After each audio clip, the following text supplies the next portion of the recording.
गंगा की सबसे बड़ी विशेषता है, गंगा में आचमन करें, स्नान करें, हमारे मन के तन के पाप धुल जाते हैं। लेकिन उस गंगा से भी जो श्रेष्ठ गंगा है वो है भागवती गंगा, वो है भागीरथी गंगा, जो भगवान के चरणों को धुल के निकली हैं।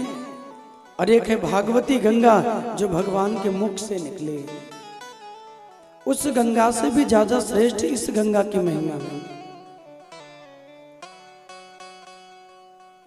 भागीरथी गंगा में स्नान करने वाला, प्रणाम करने वाला जीव शरीर के मन के पापों से पवित्र होता है, लेकिन भागवती गंगा में प्रणाम करने वाला जीव हर प्रकार के पापों से मुक्त हो जाता है। उसके जीवन में कोई पाप नहीं रहता, वो हर प्रकार के पापों से मुक्ति पा लेता है। यह है भागवती गंगा की महिमा। कल के कथाक्रम को याद करें, कल पहला दिन रहा, भगवान के सुंदर अनेक लीलाओं का हम लोगों ने आनंद लिया, श्रवण किया। भागवत के महात्मा का वर्णन कल हम लोगों ने सुना।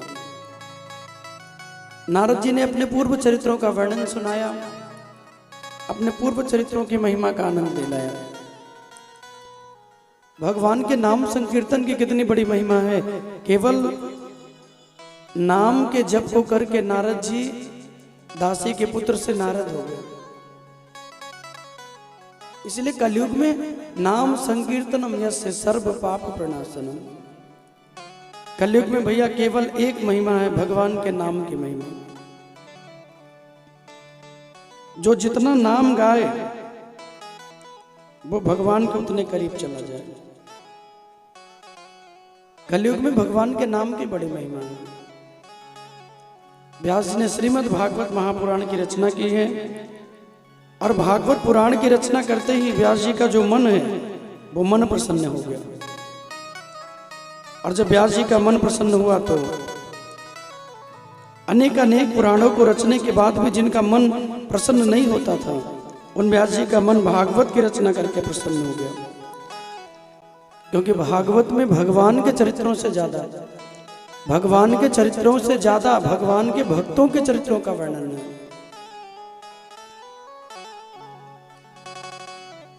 आगे एक बहुत सुंदर प्रसंग सुनाया है, जहां से महाभारत का छोटा सा प्रसंग प्रारंभ होता है कि यदा मृधे कौरव संजयानाम वीरेश्वथो वीर गतिम गतेषु। कि यदा मृधे कौरव संजयानाम वीरेश्वथो वीर गतिम गतेषु। वीरेश्वथो वीर गतिम गतेषु। बात उस समय की है जब महाभारत का युद्ध होने वाला है।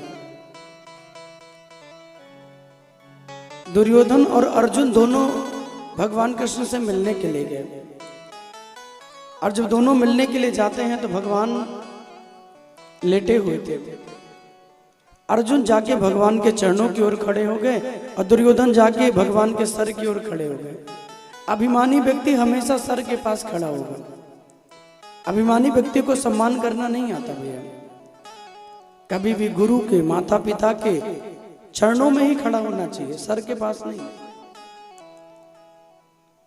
आपके गुरु जी हैं, आपसे बड़े हैं, आपका कोई अतिथि है, आपके माता पिता हैं, तो हमेशा उनके चरणों में बैठने का प्रयास करें। ये नहीं कि गुरु जी लेटे हैं ताकि सर के पास ही धम से बैठ जाए। चरणों की ओर बैठने का प्रयास करें। अर्जुन तो चरण में खड़े हो गए। भगवान के जब नेत्र खुले तो भगवान ने अर्जुन को देखा, और जब अर्जुन को देखा तो प्रभु ने पूछा कैसे आए हो। तो अर्जुन ने प्रणाम किया, और प्रणाम करके प्रभु से आशीर्वाद लिया। पीछे से दुर्योधन ने भी प्रणाम किया, और जब दुर्योधन ने प्रणाम किया तो भगवान ने कहा अच्छा तुम भी आए हो। बोले हाँ, क्या चाहते हो। तो दुर्योधन ने कहा कि प्रभु महाभारत का युद्ध होने वाला है, हम आपसे कुछ मांगने के लिए आए हैं। मेरे प्रभु ने कहा कि दो चीजें हैं, एक तरफ युद्ध करने के लिए मैं अकेला रहूंगा और एक तरफ मेरी 23 अक्षुणी सेना रहेगी, जहां करोड़ों हाथी घोड़े लड़ने के लिए अस्त्र होंगे, न जाने कितने सैनिक होंगे, कितने लोग होंगे, और एक तरफ मैं अकेला रहूंगा। और उसमें भी मेरा संकल्प है कि मैं कभी अस्त्र नहीं उठाऊंगा। मेरा संकल्प है कि मैं कभी अस्त्र नहीं उठाऊंगा। पूरे महाभारत के युद्ध में भगवान ने कहा मैं अस्त्र नहीं चलाऊंगा। तो दुर्योधन ने कहा करोगे क्या? भगवान ने कहा मैं रथ चलाऊंगा। कोई अपनी गाड़ी को मुझे सौंप दे तो मैं उसकी गाड़ी, उसके रथ को चला सकता हूं, सारथी बन जाऊंगा। सुन के दुर्योधन को लगा कि रथ चलाने वाले तो मेरे यहां बहुत हैं, मैं रथ चलाने वाले तो मेरे यहां बहुत हैं, महाराज मुझे अपनी सेना दे दीजिए। भगवान प्रसन्न हो गए, अपनी पूरी सेना को दुर्योधन को दे दिया। इतनी बड़ी सेना लेके दुर्योधन चल पड़ा। और जब दुर्योधन सेना को लेके चला तो अर्जुन जी खड़े रहे। भगवान ने कहा कि अर्जुन सेना तो लेके दुर्योधन गए, अब तुम क्या लोगे? तो अर्जुन मुस्कुराते हुए कहते हैं प्रभु हम तो आप ही को लेने के लिए आए हैं, आप ही चलिए मेरे संग में। भगवान ने कहा कि देखो मेरा नियम है, मैं अस्त्र नहीं उठाऊंगा। संकल्प लिया है मैंने कि मैं पूरे युद्ध में सारथी बन के रथ तो चलाऊंगा, लेकिन मैं अस्त्र को नहीं उठाऊंगा। अर्जुन ने कहा कि प्रभु आपको अस्त्र उठाने की जरूरत क्या है? अरे जो अपने जीवन की गाड़ी को भगवान के चरणों में समर्पित कर दे, उसकी कौन उसका बाल बांका कर सकता है? महाराज तेरे हवाले मेरी गाड़ी, तू जाने तेरा काम जाने। हमने अपने जीवन की डोर आपके हाथों में समर्पित कर दी है, अब चलाना ना चलाना ये जिम्मेदारी आपकी है माय डियर। हमने अपना जीवन आपको समर्पित कर दिया, चलाना ना चलाना ये जिम्मेदारी आपकी है। प्रभु प्रसन्न हुए हैं, अर्जुन के संग में भगवान चले और दुर्योधन सेना को लेके चल दिया। देखो भैया विजय वहीं मिलती है जहां सत्य हो, जहां धर्म हो, क्योंकि बिना सत्य और बिना धर्म के भगवान नहीं मिलते। जहां सत्य होगा, जहां धर्म होगा, वहां भगवान अपने आप खड़े रहेंगे। गीता में प्रभु कहते हैं अर्जुन यत्र योगेश्वरः कृष्णो यत्र पार्थो धनुर्धरः तत्र श्री विजयोर्भूति ध्रुवानी तिर्मतिर्मम। कि यत्र योगेश्वरः कृष्णो यत्र पार्थो धनुर्धरः तत्र श्री विजयोर्भूति ध्रुवानी तिर्मतिर्मम। जहाँ योगेश्वर हमारे कन्हैया हमारे ठाकुर जी हों और जहाँ धर्म सत्य का पालन करने वाले पांडव हों, युधिष्ठिर हों, अर्जुन हों, विजय तो उन्हीं को मिलती है। महाराज युद्ध की तैयारी हो गई, लेकिन भगवान नहीं चाहते कि युद्ध हो, इसलिए युद्ध से पहले शांति दूत बनके दुर्योधन को भगवान समझाने के लिए आए। और जब शांति दूत बन के भगवान दुर्योधन को समझाने के लिए आते हैं तो आज दुर्योधन ने सुना कि द्वारिकाधीश आने वाले हैं। प्रभु के आने की बात को सुनकर पूरे नगर को दुल्हन की तरह सजा दिया। जगह जगह फूल लगाए गए, जगह जगह माले लगाए गए, इत्र छिड़कने वाले खड़े हो गए, माला पहनाने वाले खड़े हो गए, जगह जगह अनेकानेक लोग खड़े हो गए। और जब अनेक लोग खड़े हुए, भगवान का रथ आया। हस्तिनापुर में जब भगवान का रथ आया तो लोगों ने भगवान का बहुत स्वागत किया। लेकिन देखो भगवान, हम दुनिया से कोई बनावट कर सकते हैं भैया, लेकिन जिन्होंने दुनिया को बनाया है उनसे कोई बनावट नहीं होती। क्योंकि भगवान कैसे हैं?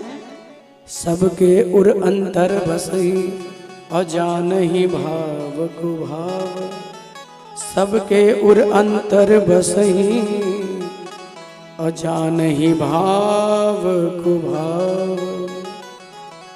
वो तो सबके अंदर रमण करने वाले हैं। किसके हृदय में क्या बातें चल रही हैं और सामने क्या है, वो तो भगवान के अलावा कौन जान सकता है। हम दुनिया में कोई बनावट कर सकते हैं, मुंह में राम बगल में छुरी, ये कहावत सिद्ध कर सकते हैं। कई लोग होते ना कि अंदर से तो बड़े परेशान रहेंगे, लेकिन सामने से आप मिल गए तो अरे अरे भैया आप तो अरे बहुत अच्छे हैं, इतनी बड़ाई कि पूछो मत। और आपके जाते ही अरे बोलो इनसे बुरा आदमी तो दुनिया में कोई है ही नहीं। आपके सामने तो अरे आप तो देवता हैं, गऊ भी उतनी सीधी नहीं होगी जितनी सीधे आप हो। लेकिन जाते ही बोले शैतान है, शैतान है ना। लेकिन अंदर क्या है, बाहर क्या है, इस वास्तविकता को भगवान जानते हैं। प्रभु जानते हैं कि दुर्योधन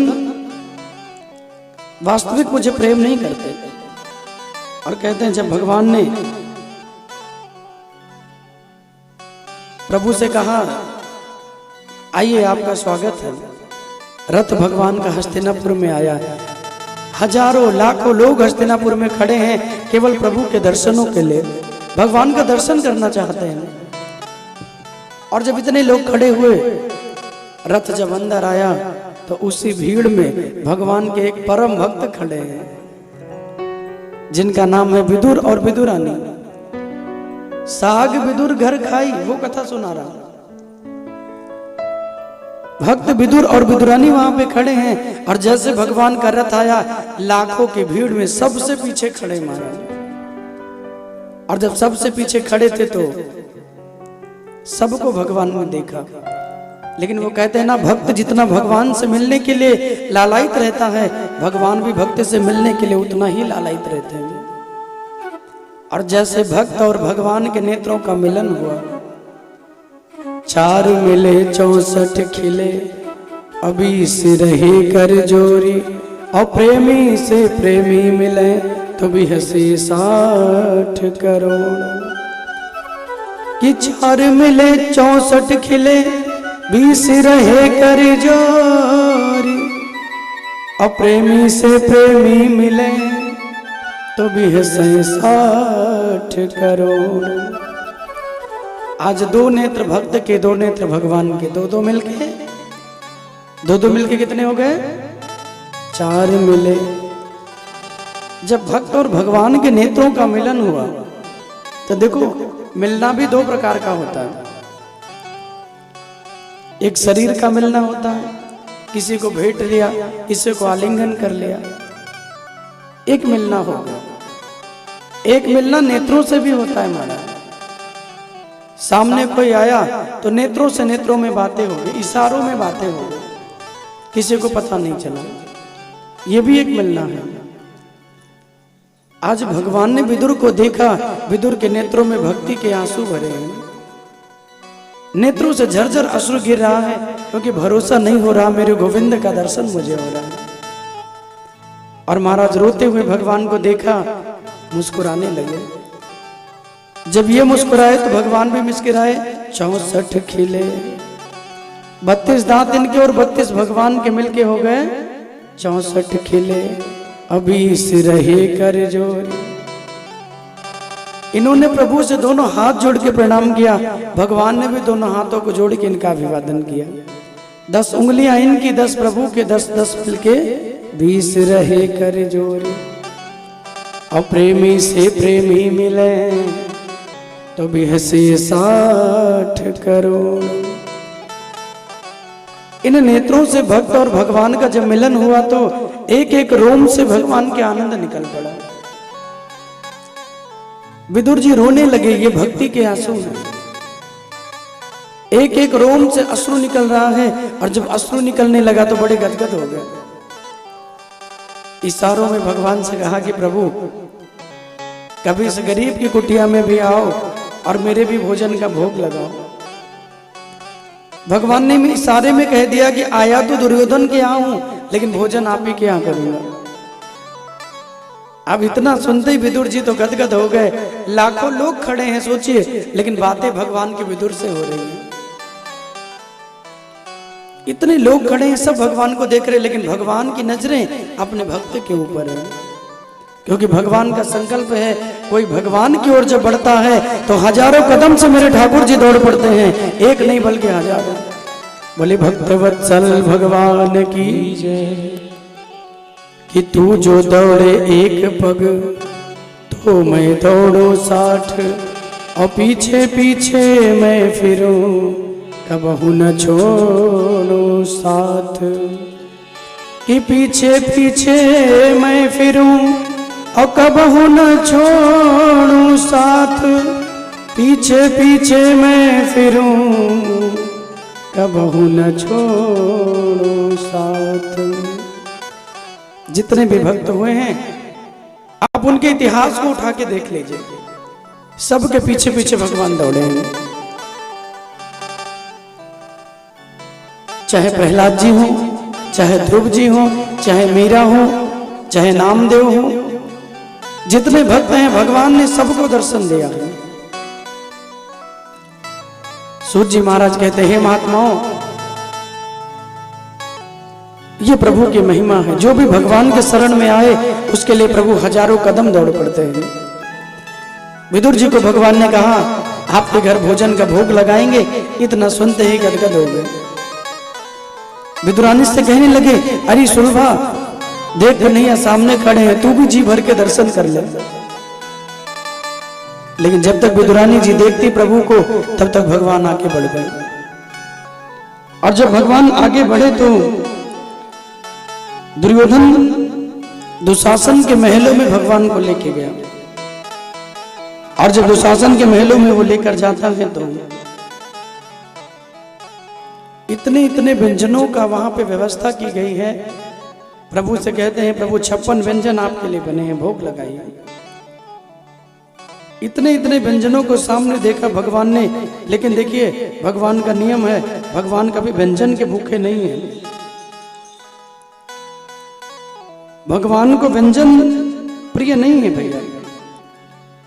किसी भक्त का भाव हो, किसी भक्त का प्रेम हो, भगवान उसके भाव से रीझ जाते हैं, क्योंकि भगवान व्यंजनों के भूखे नहीं है, भगवान तो प्रेम के भूखे हैं। प्रभु को व्यंजनों की आवश्यकता नहीं है भैया।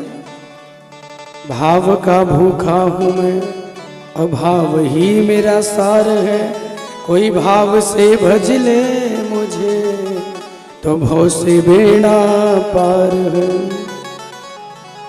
भगवान तो भाव के भूखे हैं। किसी का जितना भाव बने, जितना प्रेम बने, उसके उतने नजदीक मेरे प्रभु चले जाते हैं। भगवान तो भाव के भूखे हैं। कभी भी कोई वस्तु भगवान को अर्पण करें, कोई वस्तु का भगवान को भोग लगे तो याद रखना कभी अभिमान ना हो, क्योंकि अभिमान में कोई 56 व्यंजन भी भगवान को चढ़ाता है, भगवान उसे पाते नहीं है।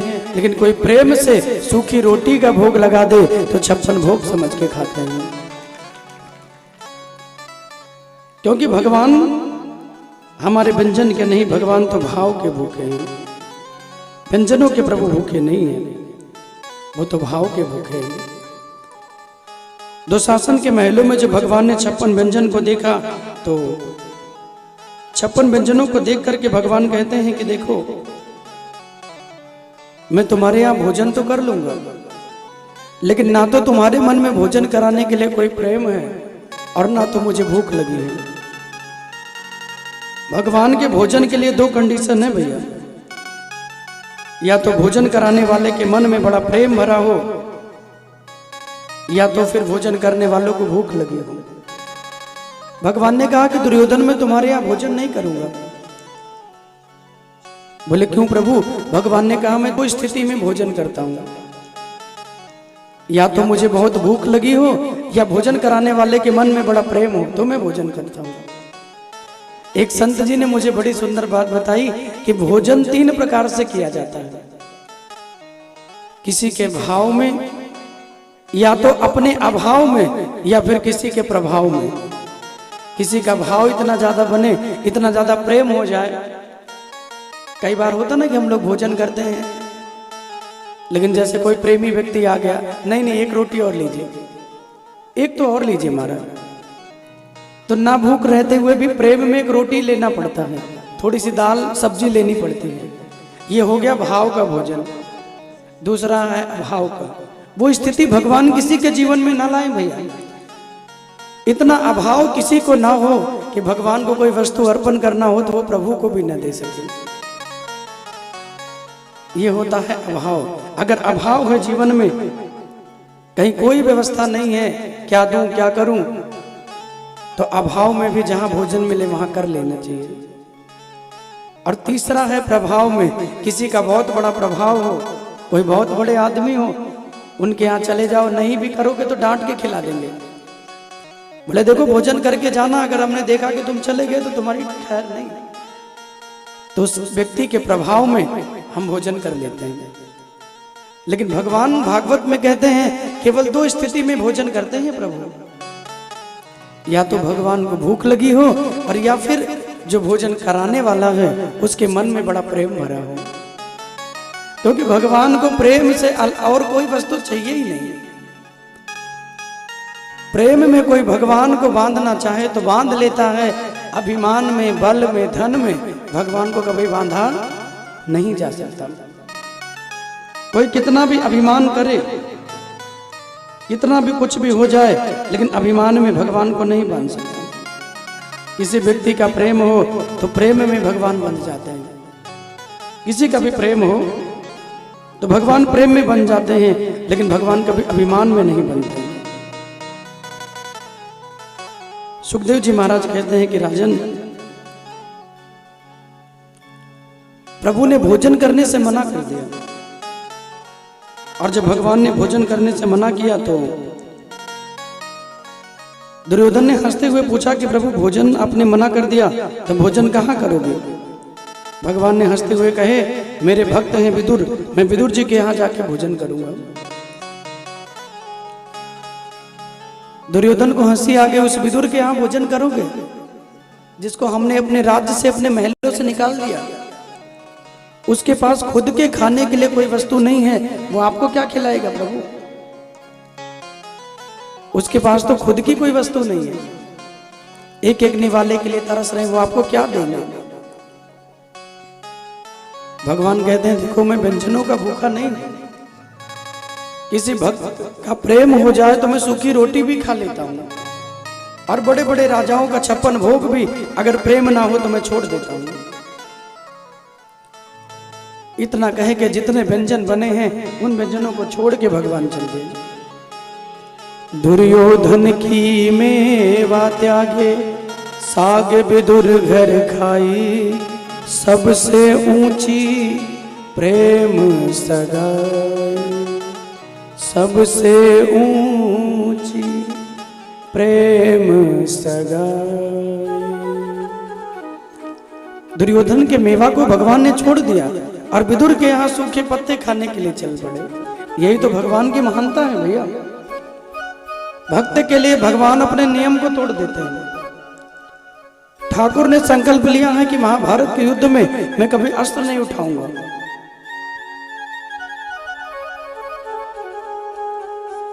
कुछ भी हो जाए लेकिन मैं अस्त्र धारण नहीं करूंगा।